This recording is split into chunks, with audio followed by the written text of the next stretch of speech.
to arouse an old love and a fondness. And what is that old love and fondness? It's for the Holy Land. That it should burn like a fiery flame inwardly in the depths of the heart, as if God gave His Spirit upon us, a spirit of generosity, this very day that we volunteer to consecrate ourselves with a generous hand. And that means to increase year after year. Always opening your hand, doing and giving more and more. And he says this keeps in measure with the idea of divinity that gives vitality to the old love and fondness of the Holy Land. If you want more and an intimate and personal setting, together with like-minded people who seek to grow and become their truest self, click the link below in the description and join the Tanya Rabbi community, TRC. You can join the first month risk-free at no charge at tanyarabbi.com/TRC. Click below. Looking forward to seeing you. That the divinity that imbues the Holy Land, as he will explain, comes from what we call Kodesh HaElyon, supreme holiness, which refers to Chokhmah, the divine attributes of Chokhmah, wisdom, as we translate it. And it irradiates into the Holy Land in a constantly renewed and increasing qualitatively and quantitatively light of God, year after year. And this is what's written.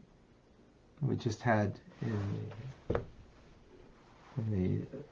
the Torah portion that Mereshis Hashana Tamid Eine Hashem Elokecha, constantly are the eyes of God, your God, Hashem, your God, upon it, upon the land. Mereshis Hashana v'Achri Shana, from the beginning of the year until the end of the year. So later on we'll explain what does it mean, the eyes of God. What does that metaphor refer to? We'll see it refers to actually Chachma, Kodesh HaElyon, this supreme holiness. And it radiates the Holy Land in a constant way. Now, the question asks the Alter Rebbe, the verse says, from the beginning of the year to the end of the year.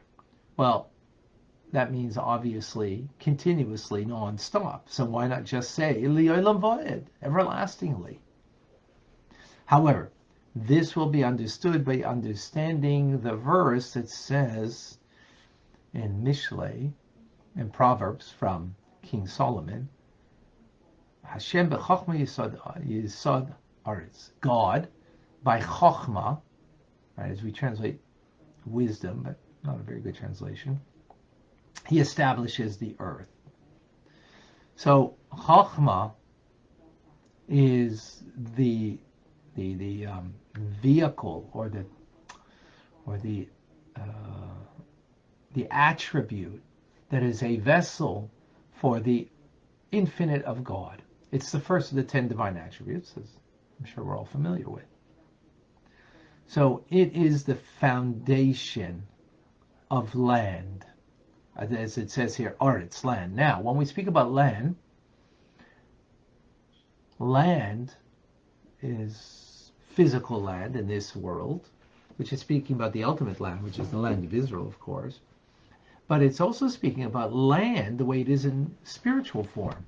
What is land in spiritual form? Is in reference to Malchus. Malchus is the 10th and the final of the 10 divine attributes. Why is it called land? Because it's the lowest one, the lowest point. Just like earth is the lowest point on earth, right? So likewise, Malchus of Atzilus is the Holy Land in spiritual terms. And it becomes then the funnel for the divine light that should then irradiate and infuse in a imminent way, memali filling the world, filling the physical land of Israel down here.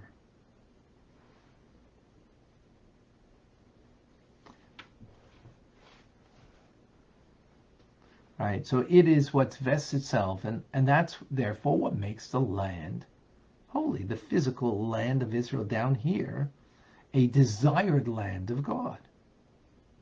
Because it corresponds to the heavenly counterpart of the Eretz Ha'Elyona. There's the land down here that corresponds to the land up there, which is, again, Malchus of Atzilus. And therefore, it becomes Eretz HaChaim, the land of life.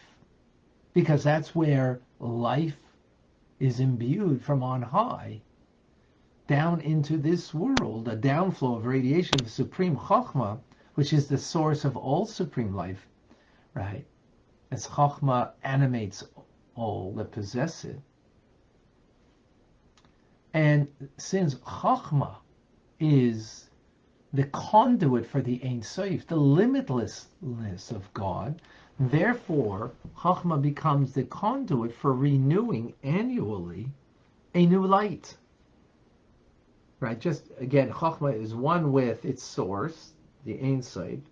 The limitlessness of God is, as it is, limitless, and therefore, it is constantly every year being renewed that divine light.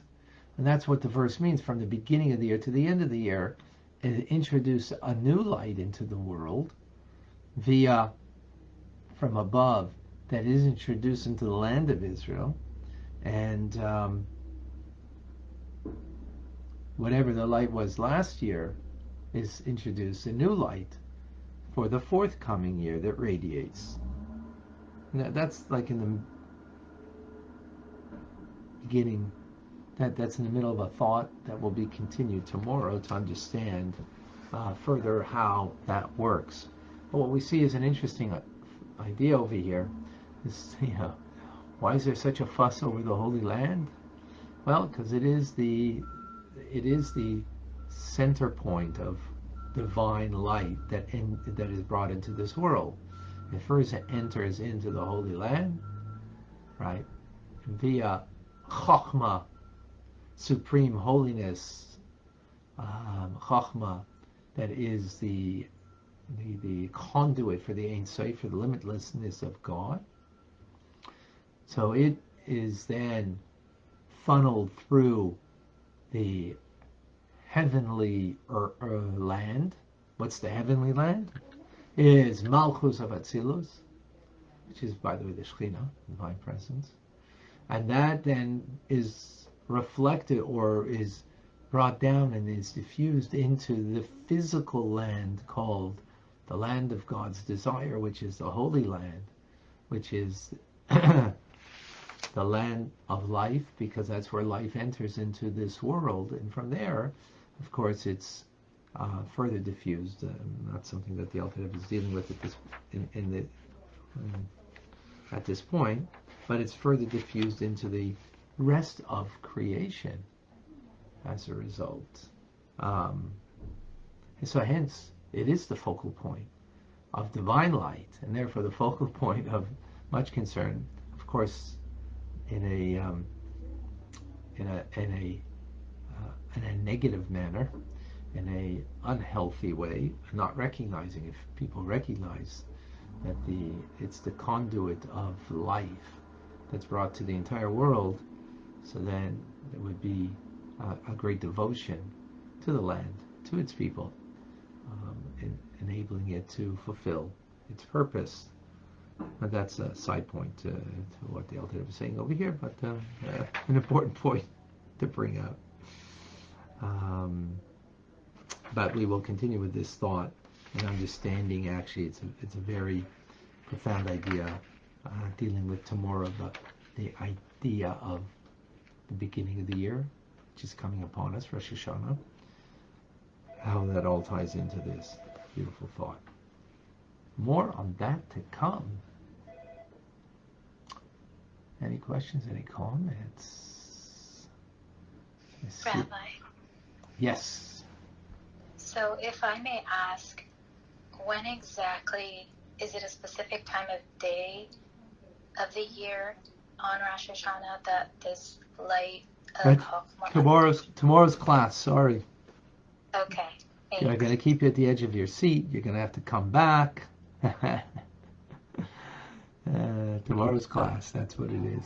Yeah, sorry. Got it. Davida has a question. How will this change when Mashiach comes and Hashem's Shekhinah is open and revealed? Well, exactly like you said, it's going to be open and revealed.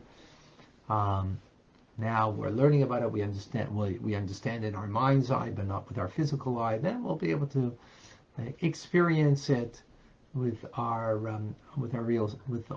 senses, not just our mind's eye. Good question, Anna. All the love and awe for the Holy Land. The question comes to mind: what are we all doing in residing in outside of the land of Israel? So, good question.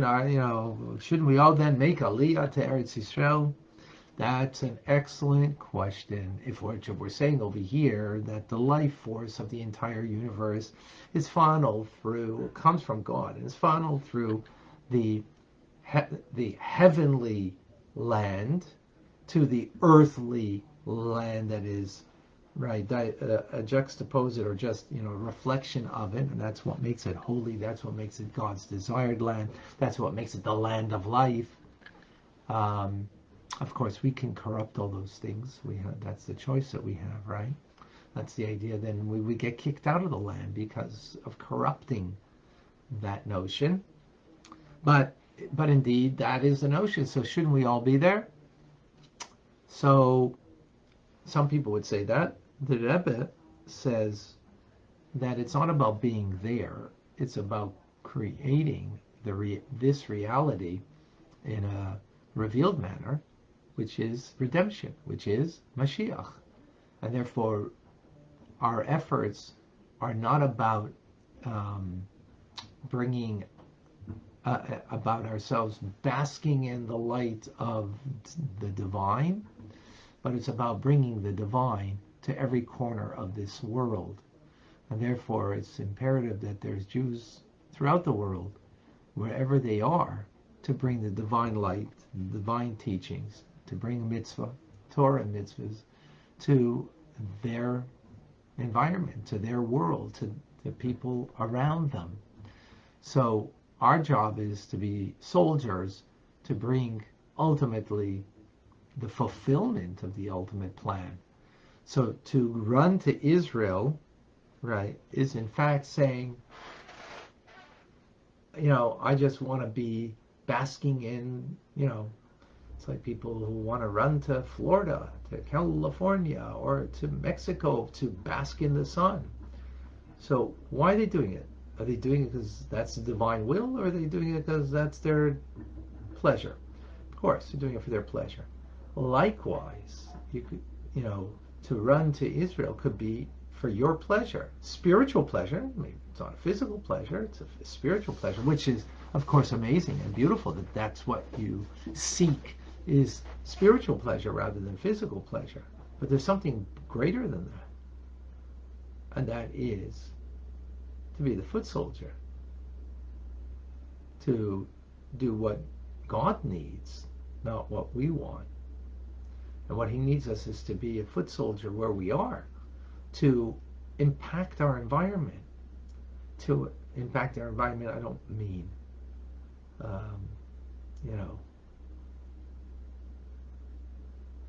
in anything to do other than Torah and mitzvahs.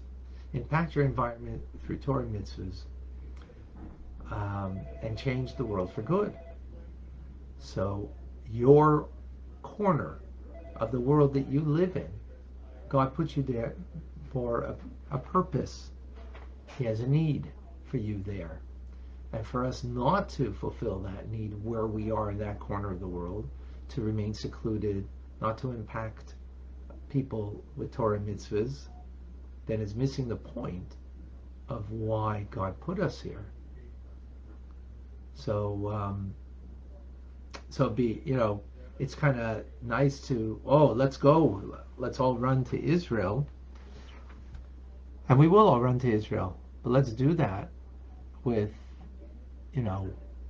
the ultimate fulfillment of what we're here to do. And that's to change the world for good, to bring redemption. So let's create that reality. So, yes, the sentiment is a beautiful sentiment, Anna. But ultimately, we're here to fulfill the divine will. And even though it sounds like, isn't it the divine will that we should be now in Israel? No. Just because the divinity from there disperses into all of the world, all of the life, and everything is dispersed or dispensed, so to speak, from there, doesn't mean I should be there. We need to be aware of that, of course, and therefore, be supportive of it. And that's what the Alter Rebbe is trying to actually do, as we will see in tomorrow's class, of being supportive of that. Okay. Beautiful question. Thank you. Will it be felt more in Jerusalem than any other place? Good question. I don't know. We'll have to wait and see, Davida. Anna. So we are comfortable. Again, if we're here just being comfortable, then you're right. Then we're missing the point. If we're here to bring comfort, that's a different point. If you're just living here outside of Israel just for comfort's sake, then you're not really living. Now, just to seek comfort and pleasure, that's not living. That's not true life. Because who also seeks comfort? And just, eat, just, comfort creature. That's an animal. So if that's all we're seeking, then that's a problem. You're right. I don't think that those who are here right now, I don't believe that that's what you're seeking in life. That doesn't mean, we don't appreciate pleasure, material, physical pleasure, but that's not what's guiding us in our lives. That's why we're learning Tanya, because that's obviously not guiding us in our lives. There's something a lot more guiding us in our lives. Otherwise, if it was just pleasure, boy, you wouldn't be listening to me. Because I'm not giving you easy life in this. Actually, I'm giving you a much easier life in spirit. But if you are motivated just by materiality and physicality of pleasure seeking, then no one would be listening to me if that's what all you're motivated. Does that play a role? Yeah. But I think most of us are doing what we're doing because we want to, be better, create a better world, create a Mashiach-dik world, changing the world for good. One mitzvah at a time. John, if every Jew is given one of the 600,000 segments of the world that elevate holiness, are these segments all in Eretz Yisrael? No, their entire world. Good question, John. Yeah, Rabbi. Yeah, just for a moment, just before I lose a feed over here. Yes, go ahead. So along those lines, you said that the light goes through the Shekhinah, right? Well, it is the Shekhinah. It is the divine presence. That's what Malchus of Atzilus is, right? Okay. And not another term for it. Doesn't the Shekhinah rest on the Jewish people at times? Well, it rests on the Holy Land. It rests on the Jewish people, and that's why the Jewish people are the conduit for the light of Hashem to bring that into the entire world for all of humanity. Absolutely, and that's what it means to be a light unto the nations. Absolutely, that's exactly the notion, and that's what comes with that privilege, a great responsibility. And that's why, when it says about the land that if you're not fulfilling God's desires, so then the land's going to kick you out, because that's what you were there for. So if you're just seeking not to serve your divine purpose, not to serve Hashem, but just to be self-serving, then that won't be, that's not going to be, what's the word I'm looking for? That can't be digested. Right? That can't be digested. Very good, thank you. Anna, just struggle with the not leaving Israel and truly believe my purpose is here. Anyway, Anna, yeah, no, I hear you, but again, we should be, this is what I suggest, folks. We should be living a life, and this is what we, to bear in mind, to live a life that if I were to leave where I am, everybody can, a function can be fulfilled. Your function could be fulfilled, whatever your function is in wherever you are. But you can't be replaced. The function that you serve. So like, a guy's working in a factory, the function of working the machine, that could be replaced. But could that person be replaced in that factory? If we only look at the functionality of a person, and that's all they are, then easily replaceable. But if we look at a person beyond that functionality, and we understand that you have a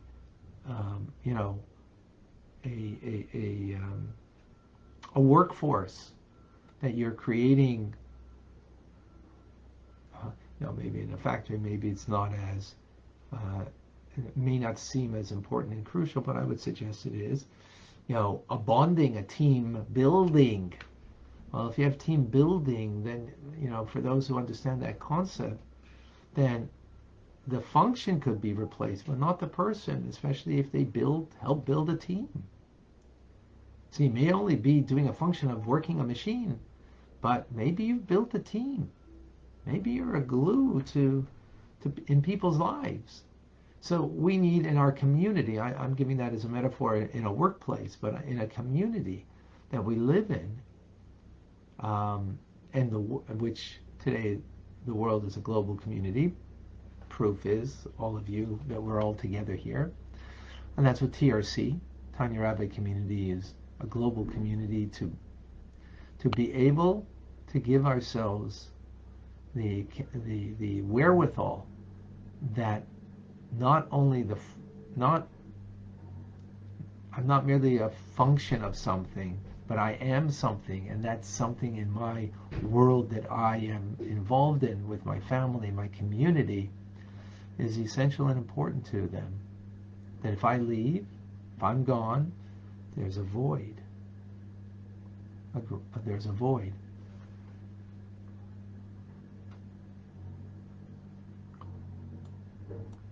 If Israel is where Hashem's dwelling place, doesn't Israel need us? Yeah, but need us doesn't mean needs us there. Needs us to bring that notion to everywhere. Is the point that God should only dwell in Israel? No. Then we would be only concerned with the Jewish people, even though when it comes to charity, for example, there is a hierarchy of concern. Your family, your extended family, your community, then in other community, Israel, other communities, right? So there's our hierarchy, but in the end, we're responsible for all. Oh, just lost some feed of a question. So, yeah, I think I answered John, and so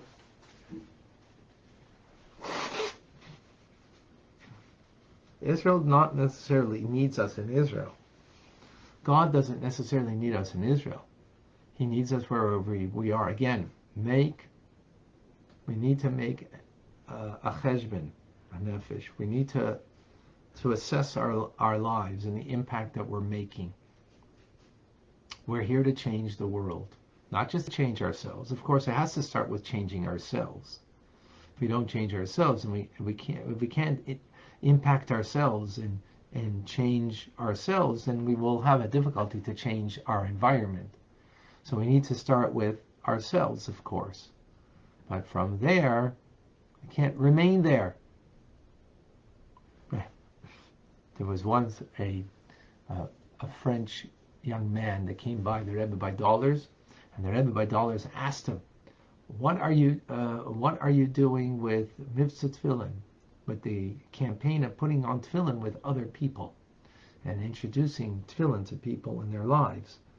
So the young man smiled to the Rebbe and said, "Rebbe, I'm not always putting on tefillin myself. That I should now go to inspire others." So the Rebbe said, "Why should someone else lose out just because you're not where you should be?" Wow. In other words, the impact we need to make is, even if we're not totally there, right, in that area, but the impact we still need to make, even though we're not. That might be hypocritical. Well, it's not hypocritical, because tefillin is an expression, a reflection of the Jewish soul. So even if a person's not doing it totally or completely committed to it, or to any mitzvah for that matter, it's still a reflection, and it's still a reflection of them. So therefore,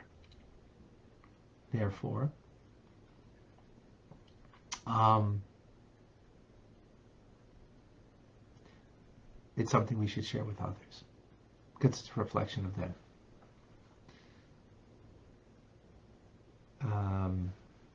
Luz, please share with us. Good morning, Rabbi. Good morning, everyone. Good morning. I was going to tell you, I have, I think, 3 points. One is, you're absolutely right, Rabbi. I'm here trying to be a better person, because honestly, I could sleep. And, I bless you for being up so early. I do get up early, but not very alert this early in the morning. That's one. Take a coffee. Take a coffee like me. Yeah. The other one is, if we're meant to go to Israel, but this is my personal opinion, Hashem will help us make it. In the meantime, I consider I have a mission here with my family, with my community, and that my job is to try to be the best person I can, be careful about what I listen, what groups I belong to, interact with, stay away from angry people, do charity, yada, yada, all that good stuff. That's my job. Beautiful. Okay. Now, what I wanted to ask you, Rabbi, because I didn't catch it, did you say that when Mashiach comes, we will be able to see the light with our physical eyes? Yes, it won't be. Hashem's presence will be. I don't know if physical eyes is what that means exactly. We will